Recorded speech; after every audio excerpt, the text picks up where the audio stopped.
La puissance qui change tout. Alors, les amis, résumé de la dernière fois. La dernière fois, on a vu ce titre, Remerciements, lait et récompenses selon Paul. On a vu que quand on a des êtres qui sont charnels, il faut donner du lait, pas de la nourriture solide. Et on est arrivé à plusieurs conclusions que le lait pourrait être. Et j'ai choisi quand même une. C'était laquelle? Les manifestations de l'esprit. Donc le lait, ça serait les manifestations de l'esprit. Puis on a vu aussi qu'il y a une culture de louange dans notre communauté qui devrait être continuée, mais qu'elle devrait être portée plus vers Dieu que vers l'homme. Okay? Qu'on puisse valoriser notre Dieu plutôt que l'être humain qui fait tout par lui. Et ensuite, on a aussi dit que le salut, il est gratuit. Il faut toujours le dire à haute voix, le salut, il est gratuit. Mais il y a quelque part dans la Bible cette idée qu'il y aurait une récompense dans le ciel. Il y a un verset pendant notre étude d'aujourd'hui qui nous va donner une piste de qu'est-ce que ça pourrait être cette récompense. Encore une piste, mais c'est bien d'avoir le maximum de pistes qu'on veut. Et puis, voilà, on a notre dernière chose qu'on a vue. On a vu que l'Église, c'est bien les personnes et pas le bâtiment. Une Église sera d'autant et spirituelle que les personnes qui sont dans cette Église. Alors, aujourd'hui, on a un thème différent. Comme vous l'avez vu, c'est la puissance qui change tout. Et comme d'habitude, on présente un plan de ce qu'on va voir. On va commencer par voir la conscience chrétienne. Alors, est-ce que la conscience d'un chrétien est différente de la conscience de quelqu'un qui n'est pas chrétien? On va voir. Après, on va voir Paul et les Corinthiens. C'était la façon de résumer toutes les choses qui sont en rapport entre lui et eux. Troisième, le prix de devenir apôtre. Est-ce qu'il y a des apôtres aujourd'hui? Est-ce que dans cette salle, il y a des apôtres? Et j'espère bien. J'espère bien. Quatrième, la puissance chrétienne, c'est ce qu'on va essayer de voir aujourd'hui. Et on commence exactement où on a fini la dernière fois. Donc, on avait fini avec cette idée-là que nous, on est le sanctuaire de Dieu. Ok? Et la suite, c'est ce verset-là. On doit nous considérer comme les serviteurs du Christ et les responsables chargés de faire connaître les mystères de Dieu. En grec, serviteur et responsable, c'est ouperetes pour serviteur. Et en fait, c'est un rameur. Quelqu'un qui rame. Pas dans le sens métaphorique qu'on emploie aujourd'hui, mais dans le sens véritable d'avoir le truc à la main et de tirer, de ramer. OK? Et le responsable, c'est en fait un oikonomos. Ceux qui ont été à l'église pendant beaucoup de temps, vous savez que oikos, ça veut dire maison. Donc un oikonomos, c'est quelqu'un qui est gestionnaire d'une maison. Le Seigneur, il a besoin des rameurs et des gestionnaires de maisons. Pour faire quoi? Pour faire connaître les mystères de Dieu. Intéressant qu'il y a la place pour tout le monde, pour ceux qui veulent aller dehors et ceux qui veulent rester à l'intérieur.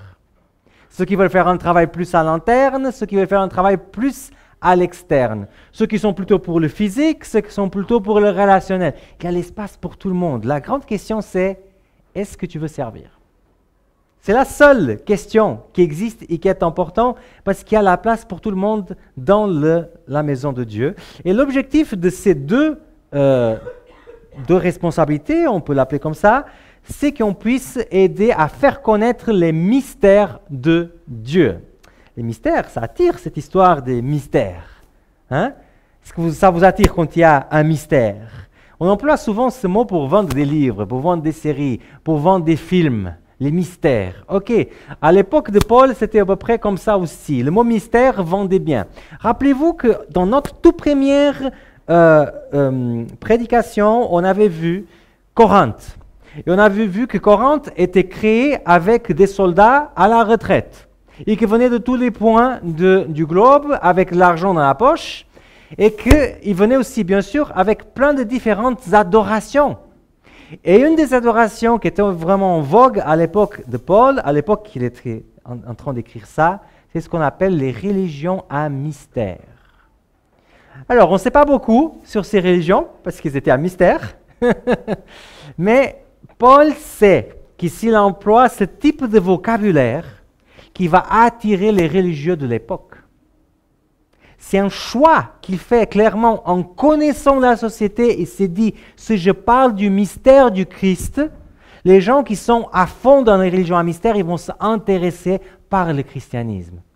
Bien intelligent. Nous, on devrait faire la même chose. Connaître notre société pour savoir comment est-ce qu'on donne Jésus à cette même société.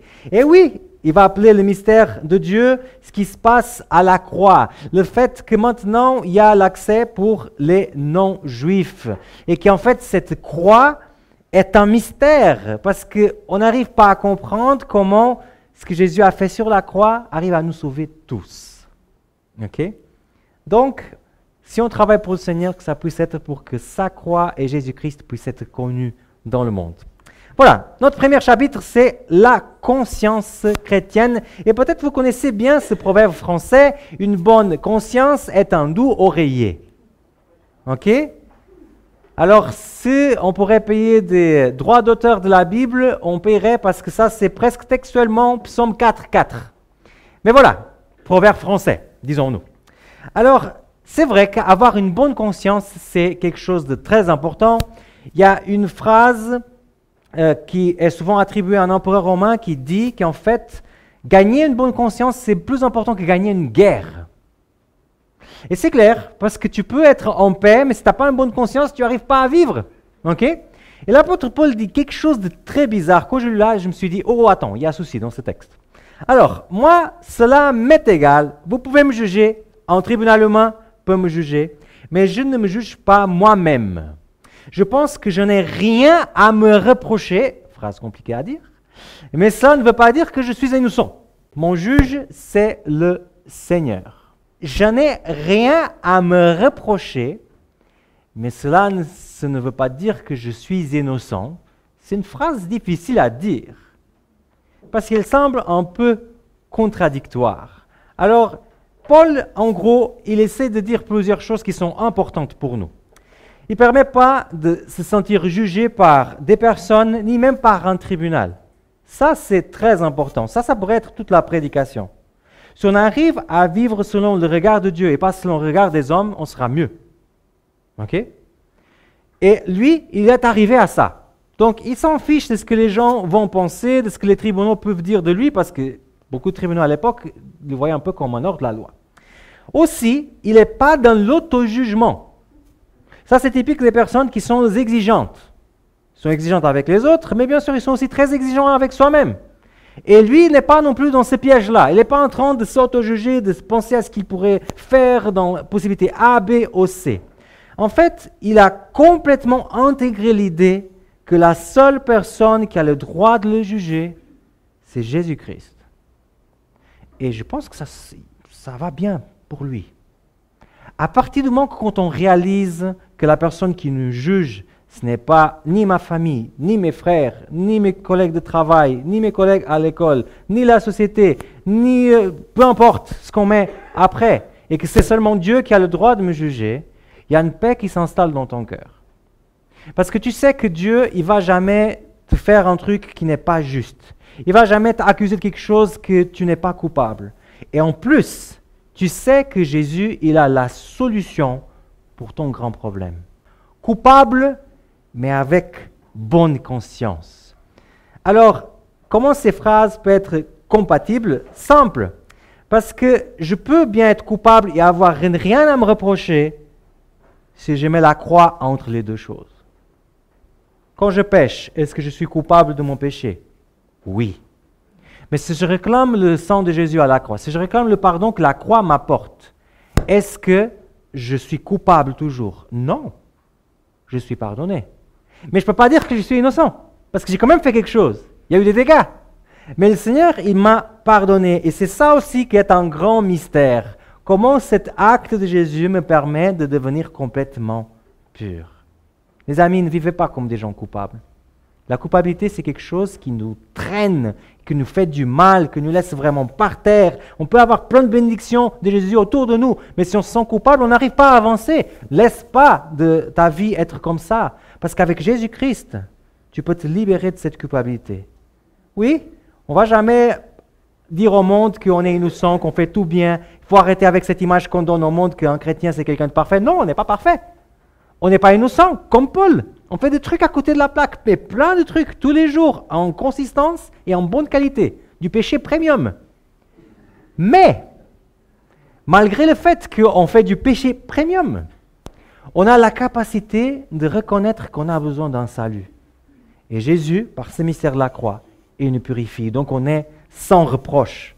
C'est pas beau ça, hein? Moi je trouve ça excellent. Il continue en disant, ne portez donc aucun jugement avant le temps fixé, avant la venue du Seigneur, qui mettra à lumière les secrets des ténèbres et qui rendra manifeste les décisions des cœurs. Alors chacun recevra de Dieu sa louange. Alors, plusieurs choses. Puisqu'on ne doit pas se laisser juger par la société, même pas par les tribunaux, parce qu'ils ne connaissent pas mon cœur. Quand je dis ne pas se laisser, c'est pas que si un jour vous êtes dans une situation où il ne faut pas venir. Vous avez bien compris, hein? Mais ils ne définissent pas votre caractère. Okay? Leur jugement ne vous définit pas comme personne. Non plus, l'auto-jugement va vous amener nulle part. Okay? Mais ce texte est en train de dire qu'il y a quelque chose qu'on ne devrait surtout pas faire, c'est de se mettre dans la position de Jésus et de juger l'autrui. Et ça, c'est compliqué. Parce qu'on est un peu élevé dans l'idée que, en regardant les actions des gens, on arrive quand même à voir qui la personne est. On a même des proverbes qui disent ça. Okay? Et c'est très compliqué d'être des êtres critiques, des êtres qui ont la capacité d'évaluer des situations et des personnes, et de se dire « je ne juge pas, parce que si je juge, je me mets à la place de Dieu ». Si je juge, c'est comme si je ne crois pas qu'il y aura un jugement. C'est comme si je crois que Dieu n'est pas autant bon juge et qu'il a besoin de mon jugement pour faire ce qu'il a à faire. C'est de se dire, bon, ce qui va se passer au moment de la venue du Christ, ce n'est pas tellement important parce que moi, je peux déjà juger là. Et on se met tellement d'arguments pour que notre jugement passe bien. Cette phrase qu'on a tous déjà entendue, on dit, je sais qu'il ne faut pas juger les gens, mais... Et là, on va dire, qu'est-ce qu'on pense? Ce texte est là pour dire, si tu veux vivre vraiment comme un coupable innocent, il faut que tu arrêtes de juger les autres. Parce que ça, ce n'est pas ta fonction, c'est la fonction de l'Éternel. Et petite piste là-dedans, dernière phrase. Alors, chacun recevra de Dieu sa louange. On parlait la dernière fois qu'il y aurait une récompense, n'est-ce pas? Ce texte dit qu'au moment où il y aura la venue du Seigneur, chacun va recevoir sa louange. Est-ce que ça pourrait être ça une piste pour voir qu'est-ce que c'est cette fameuse récompense? Je ne sais pas. On verra lorsque Jésus viendra. J'espère que ce sera pour bientôt. Alors, Paul et les Corinthiens. Est-ce que vous réalisez que Paul est en train de dire beaucoup de choses difficiles aux Corinthiens, hein? Je pense que ce n'était pas le pasteur qu'ils aimaient le plus, Paul. C'est pour ça qu'il y en a certains qui sont pour Apollos, d'autres qui sont pour Paul, d'autres qui disent même pas un ni l'autre, c'est Jésus-Christ. Parce qu'ils réalisent qu'en fait, quand ils disent des choses, c'est des choses compliquées. Okay? Donc cette relation est un peu compliquée. Et quand on dit des trucs comme ça peut devenir même plus compliqué. Que voulez-vous que je vienne vous voir avec un bâton ou avec amour et dans un esprit de douceur? Alors, je pense que la réponse, elle est simple. On préfère l'amour et la douceur qu'un bâton. Ok? Mais qu'est-ce que ça veut dire? C'est quoi cette menace? Vous imaginez un pasteur qui vient ici à la chaire et vous dit, alors, tu veux de l'amour ou... C'est un peu bizarre de voir ça dans la bouche de quelqu'un comme l'apôtre Paul. Donc, il y a une explication. C'est certainement quelque chose d'autre. Alors, regardez ça. C'est quelque chose qui est exposé au musée de Berlin. Ok? Il n'y a pas de titre cette œuvre, bien sûr, parce que ce n'était pas une œuvre, c'était quelque chose qu'on utilisait tous les jours. Mais là-dedans, vous voyez un peu la vie du prof à l'époque gréco-romaine. Donc s'il y a des profs dans la salle, votre métier existait déjà bien avant, et certainement avec les mêmes défis. Et là-dedans, vous allez voir une des images qui est la plus connue dans l'Antiquité pour un prof. C'est celle-là. Celui qui a le bâton à la main. Ok? Quand on imagine un médecin aujourd'hui, on l'imagine comment? blouse blanche et stéthoscope. C'est typique, ok? À l'époque de la Bible, quand on imagine un prof, on l'imagine avec un bâton. Je ne sais pas à quoi ça servait ce bâton, on ne va pas philosopher dessus.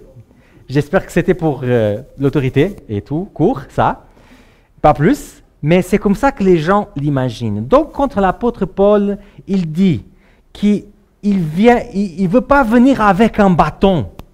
Il veut venir avec l'amour. Il est en train de dire aux Corinthiens, « Hé les amis, je sais, je dis des choses qui sont compliquées à entendre, mais je ne veux pas faire le prof avec vous. J'aimerais avoir une relation différente où je peux vous dire les choses comme ça et que vous le prenez pas mal. Alors, ce que j'aimerais bien en avoir avec vous, c'est un autre type de relation. » Et il explique cette relation. Je vous écris ainsi, non pas pour vous faire honte, mais pour vous instruire comme mes très chers enfants. Car même si vous arrivez d'avoir 10 000 guides dans votre vie avec le Christ, vous ne pouvez avoir qu'un seul Père. En effet, que je vous ai apporté la bonne nouvelle. C'est moi qui suis devenu votre Père pour votre vie avec Jésus-Christ. Il est en train de dire, les amis, je sens un peu le prof là, le méchant, en train de vous dire, fais ceci, fais cela, fais pas ceci, fais pas cela. Mais j'aimerais pas que vous puissiez avoir cette image de moi. Je viens vers vous comme un papa. J'aimerais que vous puissiez comprendre que vous pouvez avoir tous les guides dans votre vie, mais je serai toujours votre papa. Pauvre Apollos qui a aussi œuvré pour eux et il ne peut pas avoir une place dans cette famille. Mais voilà, c'est comme ça qu'il essaye de se présenter. Et regardez encore ça. Alors je vous en supplie, suivez mon exemple. Les jeunes qui sont dans la salle, je ne sais pas si vous remarquez, mais vous ressemblez beaucoup à vos parents. Vous pouvez dire mais non. Mais vous allez voir que les années vont commencer à passer et vous avez commencé à remarquer certaines choses. Notamment, par exemple, quand vous vous voyez filmer ou photographier, vous faites des têtes des fois que vous dites « Ah purée, mais c'est exactement comme ma maman sourit. » Et c'est impressionnant. C'est vrai que l'exemple de nos parents est un exemple qui n'est pas difficile à suivre. Ça s'impose presque. Ça vient naturellement. Et l'apôtre Paul, quand il dit « Suivez mon exemple », mais suivez mon exemple comme papa. Pas que maintenant je suis le prof que je vous dis, bah, le bon chrétien fait ça, ça, ça, ça. Non. Mais que vous puissiez naturellement, avec votre vie en Christ, faire le même chemin que je suis en train de faire. Ça prend toute une autre idée, cette idée de suivre l'exemple. Et il aimerait qu'il suive l'exemple dans un truc très spécifique et très important pour nous tous dans cette salle. Regardez ce texte. Vous apprendrez ainsi à notre exemple à ne pas aller au-delà de ce qui est écrit, afin qu'aucun de vous ne se gonfle d'orgueil en prenant parti pour l'un ou contre l'autre. Je me rappelle d'être adolescent dans les camps, et les camps au Portugal étaient vraiment excellents. Okay? Tous les pasteurs un peu jeunes étaient engagés dans ce camp. Pour nous, ces pasteurs jeunes étaient vraiment des références parce qu'ils avaient un langage différent des pasteurs qu'on avait souvent dans les églises traditionnelles. Ils étaient beaucoup plus accessibles. Il faut imaginer que le Portugal, les églises sont beaucoup plus grandes. L'intimité que vous avez avec moi ici, ça ne serait pas possible à l'église au Portugal parce qu'il y aurait 300. OK? Et là, dans le camp, on arrivait à avoir des petits comités en qui on pourrait carrément être devant un pasteur qui ressemblait beaucoup plus à nous et les poser des questions. Et là, on déballait des questions, vous ne pouvez pas imaginer. Je me rappelle bien ces soirées où que, voilà, toutes les activités étaient déjà un peu finies, mais c'était un peu trop tôt pour aller au lit. Même les animateurs se rendaient compte que c'était un peu trop tôt. Donc, sans rien d'organiser, on se mettait autour du feu et on commençait à discuter et boum, les questions commençaient à venir. Et ce verset, je l'ai appris dans ce moment-là. Parce que quand quelqu'un pose une question trop compliquée, dans le sens qu'il n'y a pas de réponse, genre, est-ce qu'on va voler au ciel ? C'est une des questions typiques des jeunes. Je ne sais pas si vous remarquez ça. Et il n'y a aucun texte dans la Bible qui dit qu'on va voler au ciel. Si je veux être dans la Bible, je ne peux pas te dire que oui ou que non. OK? Donc il disait, je ne sais pas, il ne faut pas aller au-delà de ce qui est écrit.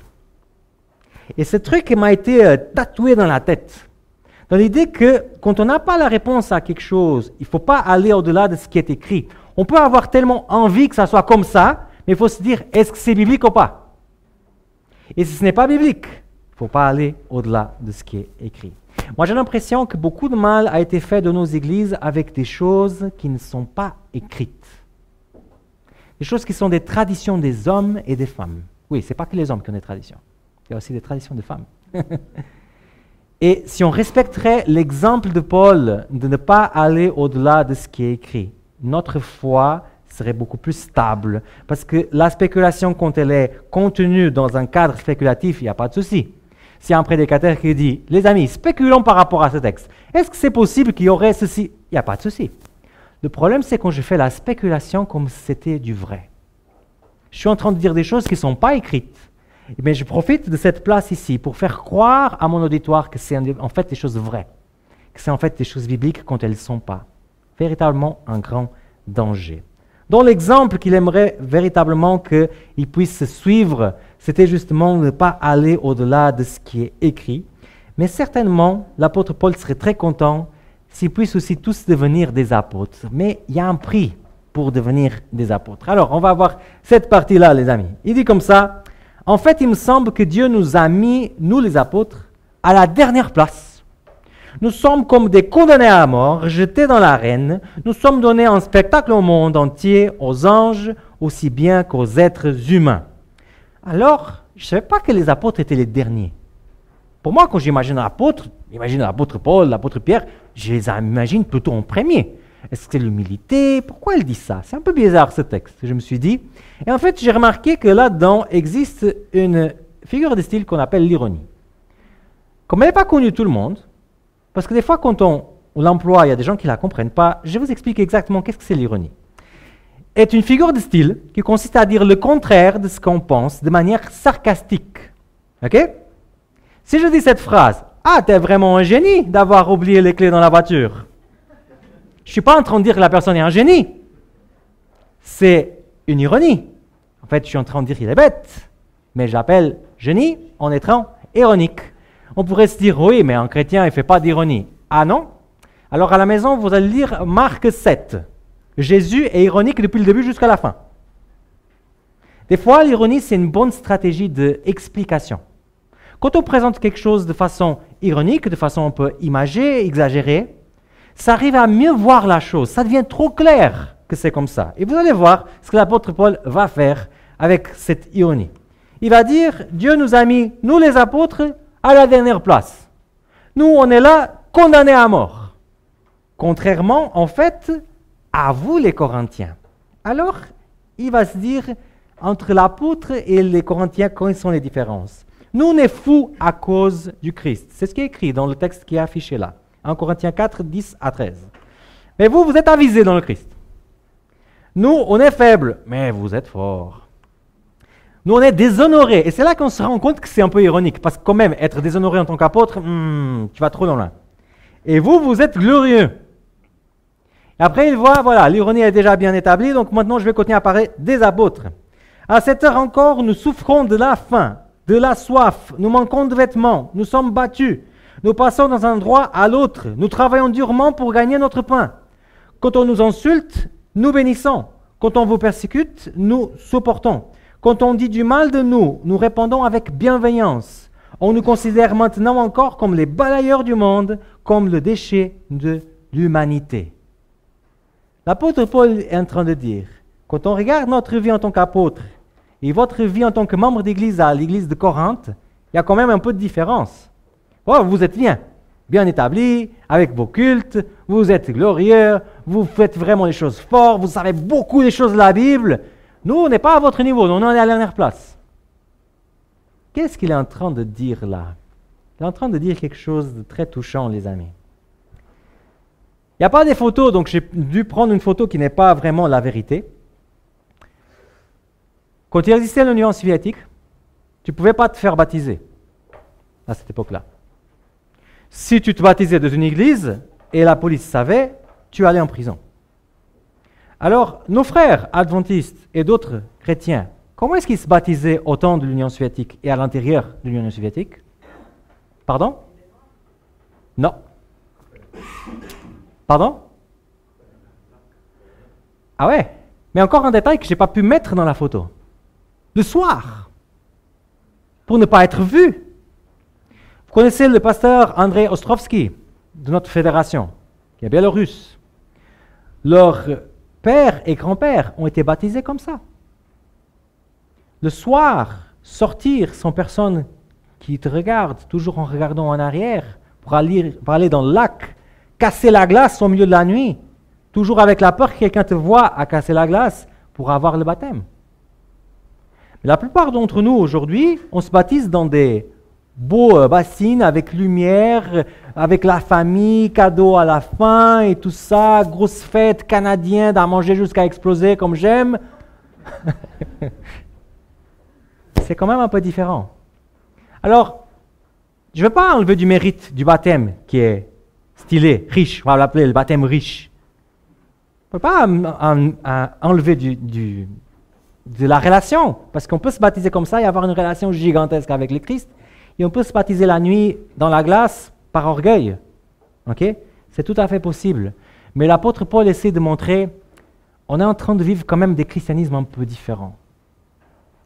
Notre niveau d'engagement nous amène à vivre des choses que vous, comme vous êtes encore au lait, vous ne voyez pas encore. Et on pourrait se dire, mais est-ce que c'est souhaitable de vivre comme un apôtre? Parce que la description là, être battu, insulté, ne pas avoir des choses à manger, est-ce que j'aimerais vivre ça? Non, je veux du confort. Tout le monde veut du confort. Mais il y a un truc qui est très important. Tu ne peux pas avoir le confort du monde et le confort du ciel en même temps. Ce n'est pas possible. C'est incompatible. Jésus, il avait bien vécu ses 30 ans. Mais le moment qu'il commence à prêcher, qu'il commence à s'engager, qu'il commence à guérir, il commence à être persécuté.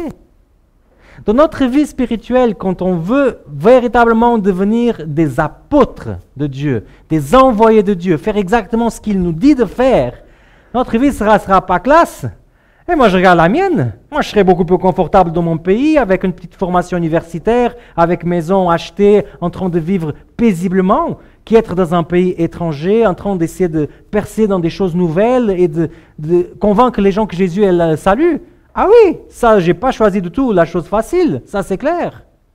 Mais en choisissant d'être envoyé par Dieu, être envoyé comme des apôtres, on va vivre des choses vraiment impressionnantes. Il y a plein de personnes qui se sont baptisées de façon riche et qui ont déjà oublié ce baptême. Mais si tu te baptises comme ça, au milieu de la glace, tu l'oublies à jamais. Ton engagement, il est vraiment de cœur, ton engagement est à 100%. L'apôtre Paul est en train de dire, les amis, devenir un apôtre, c'est devenir plus qu'un simple chrétien. Être un chrétien, c'est quelqu'un qui croit en Jésus-Christ. Être un apôtre, c'est quelqu'un qui a écouté la voix de Jésus-Christ et qui la suit. Qu'est-ce que Jésus t'appelle à suivre aujourd'hui, à toi? Parce que toi, tu as un appel spécifique, différent du mien, différent de toutes les personnes qui sont dans cette salle. Qu'est-ce que le Seigneur t'appelle à toi? C'est quoi qu'il t'envoie?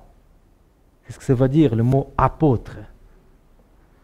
Alors, dernière chose, dernier chapitre de notre série. On arrive à la fin là, hein? J'espère que vous êtes tristes, c'est un bon signe si vous êtes triste. Si vous êtes content, c'est autre chose. Alors, un seul verset qui résume un peu tout ce qu'on a vu pendant la série.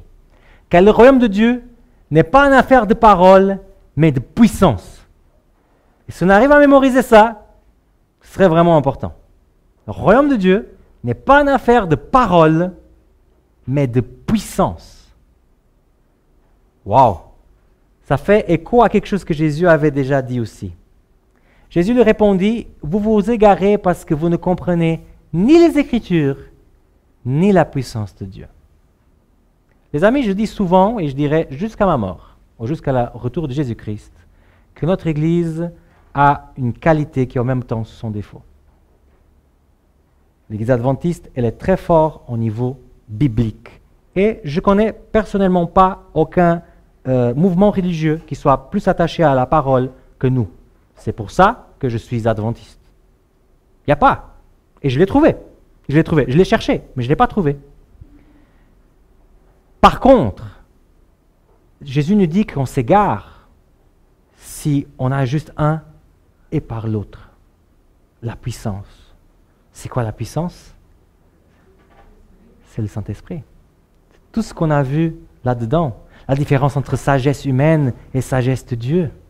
Toutes ces choses que l'apôtre Paul essaie de communiquer à un peuple comme les Corinthiens qui est devenu beaucoup trop attachés seulement à la parole, mais qui n'étaient pas en train de vivre le christianisme véritablement, pas en train de témoigner, pas en train d'être envoyés par Dieu. Et notre vie spirituelle sera nourrie d'une façon gigantesque si on va dans le sens aussi de l'esprit et si on vit la puissance du Seigneur. Si on parle à quelqu'un de l'extérieur avec juste la parole, tu vas le convaincre certainement parce que la parole est logique. Mais il n'a pas juste besoin d'être convaincu, il a besoin d'être transformé. Et ça, c'est qu'avec la puissance de l'esprit. Qu'on puisse être touché, impressionné et transformé par cette puissance, qu'elle puisse nous guider à une expérience plus profonde avec Jésus-Christ. En résumé, dernier résumé de notre série, le salut en Jésus-Christ me sauve du péché. Il faut intégrer ça dans la tête. Je suis coupable mais sauvé. Amen. Merci, Sonia. Il ne faut pas aller au-delà des Écritures. Arrêtons avec ces histoires de prédicateurs de YouTube qui me disent des choses qui ne sont pas bibliques. Ayons toujours cette idée dans la tête, est-ce que c'est biblique? Est-ce que la parole confirme ce qui est dit? Parce que des fois, il y a des choses qui sont très intéressantes à entendre, qui sont très fantastiques, mais qui ne sont pas bibliques. Beaucoup de religions ont commencé comme ça. Où le Seigneur veut-il t'envoyer? Il veut tous nous envoyer parce qu'il veut qu'on soit ses apôtres aussi aujourd'hui. Où est-ce qu'il va t'envoyer toi? Qu'est-ce qu'il est en train de te dire? Ça fait un moment. Et dernière chose, notre vie chrétienne doit avoir un équilibre entre parole et puissance. Ce n'est pas maintenant on garde la Bible dans le Galta et on vit que la puissance du Seigneur. C'est un équilibre entre les deux. Et comme on a un public adventiste ici, on a besoin de plus de puissance. Que le Seigneur puisse continuer à nous toucher, continuer à nous montrer des choses et qu'on puisse continuer à grandir en connaissance, mais aussi en puissance en lui. C'est la prière pour moi, mais pour chacun de vous. Amen.